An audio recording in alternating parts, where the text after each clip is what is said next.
Doctor, how can you do that? She refused to meet with us, or not even acknowledge I'm sorry, Dr. Carroll did acknowledge the receipt of something, but never has met with us. We have real issues. We have evidence of issues. I'm not a distraught parent who's angry something happened to my kids. No, there's real injustices being done here, and there's real issues at Oasis that are easily verifiable, including code violations from the city of Salinas, things I see as violation of the Brown Act. She even kicked a student, she kicked a soon-to-be teacher from CSUMB off of campus when she told her that she wasn't allowed to be at a PTA meeting when it was publicly posted on our website. You know, so since October, when I made my original public records request, she's never fulfilled one single one. One of her first response was it would take her 90 school days, and I had to prepay $1 a page in order to get those. So the lack of transparency, the lack of even basic, I think, civil rights requests for participation for our Spanish speakers is just prevalent, and it's clear that Dr. Perea is unequipped and incapable of running a school. So you're asking for a change in leadership? I'm calling for a change in leadership, absolutely. I think with a new director, I think our teachers will be able to be free. We had 70% of our credentialed teachers terminated or left in 1 year. That same year, 50% of all Oasis staff left. You can go through the yearbook and you'll see gone, gone, gone. So yes, I think an immediate change in leadership could turn our academics around, could turn our teachers, could help support our teachers, and Oasis could be the school that it was supposed to be. It's supposed to be a teacher and parent-led school. Instead, it's become the Dr. Perea school. And what prompted the original request for the 700S forms? Yes, the original request for the Form 700s. In June, the Oasis School Board had a board retreat in Seascape. Really nice resort. I don't know how much they spent on that. But at that retreat, their lawyer, Jennifer McQuarrie, gave a presentation called It's the Law, talking about the Brown Act, the importance to be compliant in filling out your Form 700s. And that's when Juan Sanchez, the former president of the school board, said, well, I haven't filled that form out in 5 years. It's nobody's business what my financials are. And so that's also when Pete Cryer said the exact same thing. Oh, it's nobody's business what our financials are. Fast forward a month or two, at a board meeting, which we have recorded, I expressed my concern that our school was spending almost $10,000 a year on advertising, and I said that money could be better spent on the education of our kids, considering Dr. Perea kept cutting our programs like dance, music. So I said, well, let's ask for that money to be reallocated. And when I try having a conversation, she tells me, well, I'm going to recommend to my board, and my board's going to make the right decision, because even if we get one kid from that, it's worth it. And that's when I was super alarmed.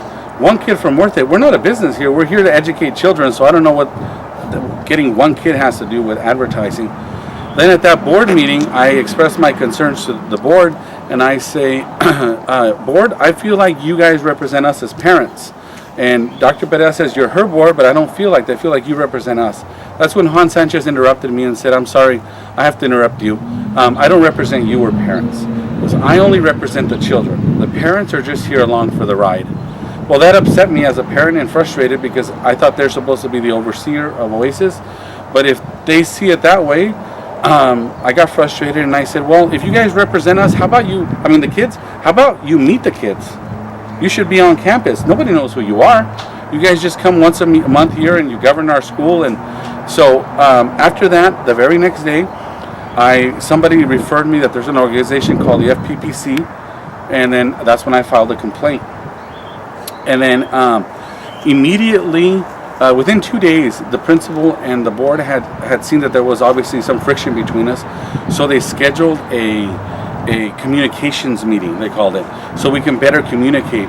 Well, I was very optimistic about being able to move forward past our issues, and there was the board president, Agustin Nevarez, Michael Roberts, the current vice president, another parent, and Dr. Perea was sitting right next to me. Well, at that meeting, everybody was writing down ideas on how we can better improve our communication and what are our issues, except one person, Dr. Perea. What she had on top of her notepad was the complaint I had filed with the FPPC. Now, I was sitting less than a foot away. I could see my name, and I'm okay with addressing any issues people have with me. I would love dialogue and answer any questions for anybody. And 30 minutes into the conversation, somebody says, Juanita, Augustine Navarro says, Juanita, how do you think we can deal with this issue? And the issue was the fireworks money. And she said, well, and she lifts up the piece of paper to my face and to the other people. She goes, you see this? This is why I can't do my job, because of things like this. And I very calmly said, Juanita, I'm here to discuss how we can deal with our communications, but I'll gladly address that. And I explained the situation, how I witnessed him saying that. So she confronted me and she goes, and we have all our stuff in order. Look, everything's here.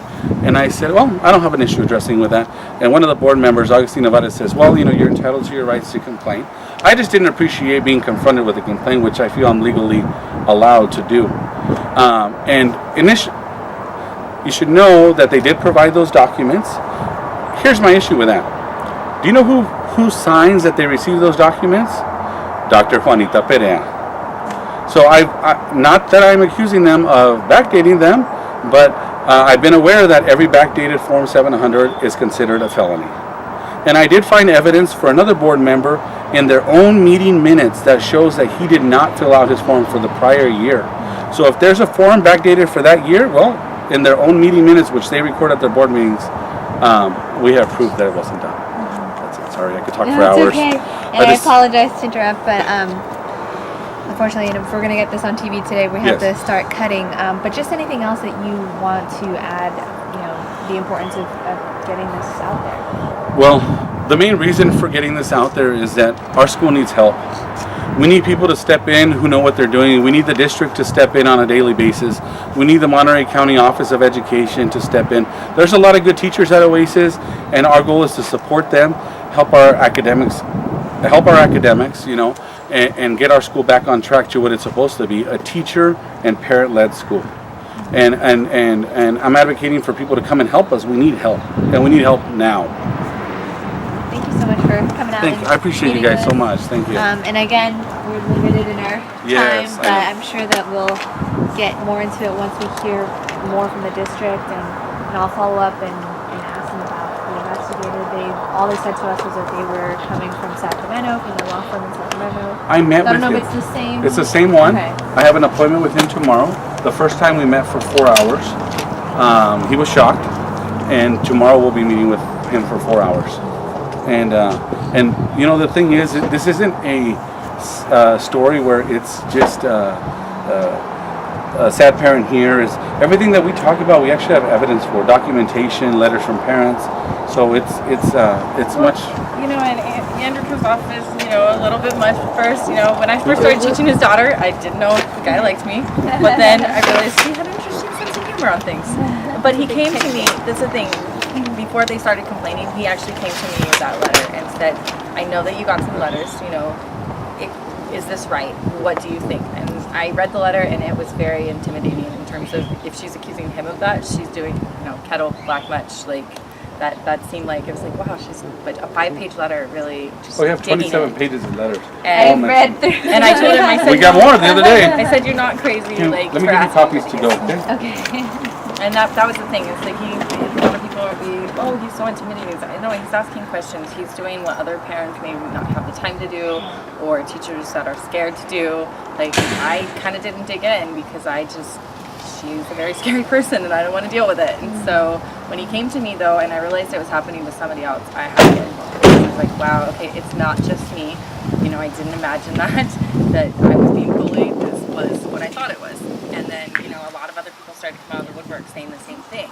And so I was like, it's like passive aggressive, why can't we meet? What is that administration teaching our kids about conflict resolution? Honestly.